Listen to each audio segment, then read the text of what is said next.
Welcome back to Scene Rundown. Panoorin natin ang #1 TV series na Breaking Bad.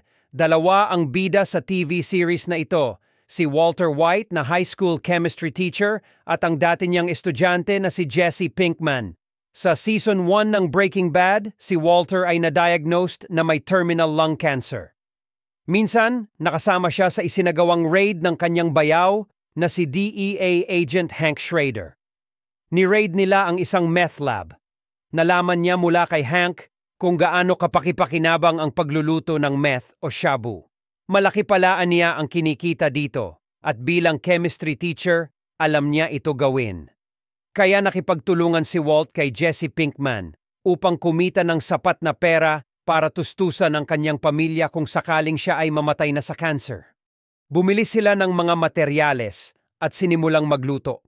Umisip sila ng paraan para hindi sila mahuli hanggang sa gumamit sila ng RV para mobile kitchen kumbaga.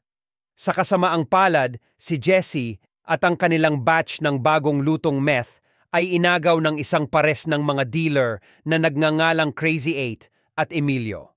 Pinilit ng dalawa si Jesse na ipakita sa kanila ang RV kung saan nagluluto sina Walt at Jesse, malamang napatayin ang dalawa at kunin ang kanilang mga ingredients. Napilitan si Walt na lasunin ang dalawa sa kanila, ngunit si Crazy 8 ay nakaligtas.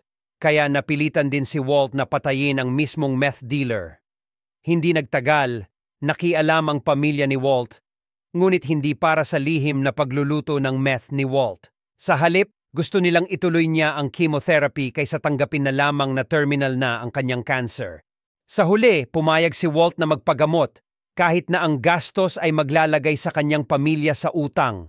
Pagkatapos, habang nasa isang birthday party para sa isang dating kasamahan, si Walt ay nakakakuha ng dahilan upang iwanan ang negosyo ng droga.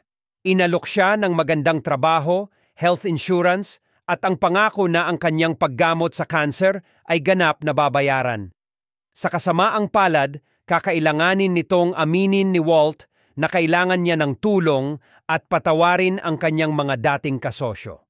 Sina Gretchen at Elliot Schwartz, na bumili ng kumpanyang magkasama nilang itinayo. Hindi niya ito nagustuhan. Tinanggihan sila ni Walt at lalong nabaon sa negosyong pagluluto ng droga. Ginagawang opisyal ni na Walt at Jesse ang kanilang partnership sa isang simpleng dibisyon ng paggawa. Si Walt ang magluluto habang si Jesse ay magbebenta, production at marketing. Sa kabilang dako, ang bayaw niya na DEA, si Hank Schrader, ay tila nasusundan ng mga krimen na nangyari. Napansin nila na tila may bagong player o supplier ng meth sa komunidad.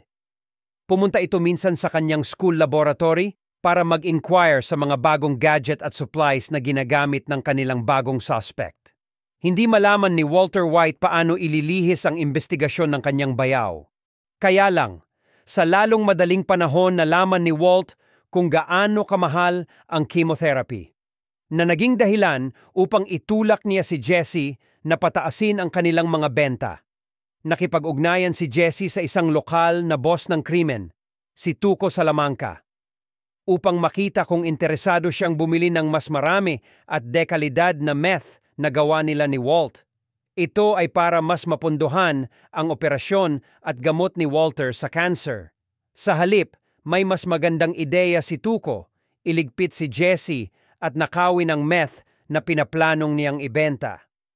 Pumesto si Walt upang harapin si Tuco, gamit ang kanyang mga kasanayan sa chemistry at gumawa ng isang pagsabog upang siya ay takutin. Dahil humanga at natuwa, pumayag si Tuco na maging dealer ni na Walt at Jesse. Ang dalawa ay nakipagkasundo kay Tuco na gagawa sila ng meth para ibenta niya, habang binabayaran niya sila ng sapat para sulitin ang mga ito at para sumailalim si Walt sa chemotherapy at gumaling mula sa kanyang cancer.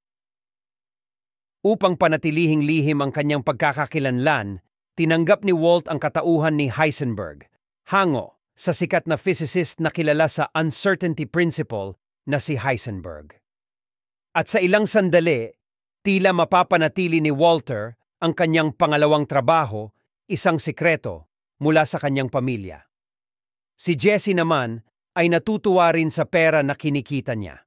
Ang problema, si Tuco ay para na ring isang meth kingpin.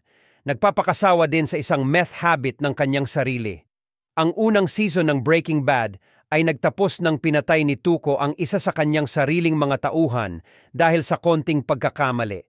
Dahilan para matakot sina Walt at Jesse sa maaaring gawin sa kanila ng kanilang napiling partner dealer ngayon. Thank you for watching. Please like and subscribe for more videos.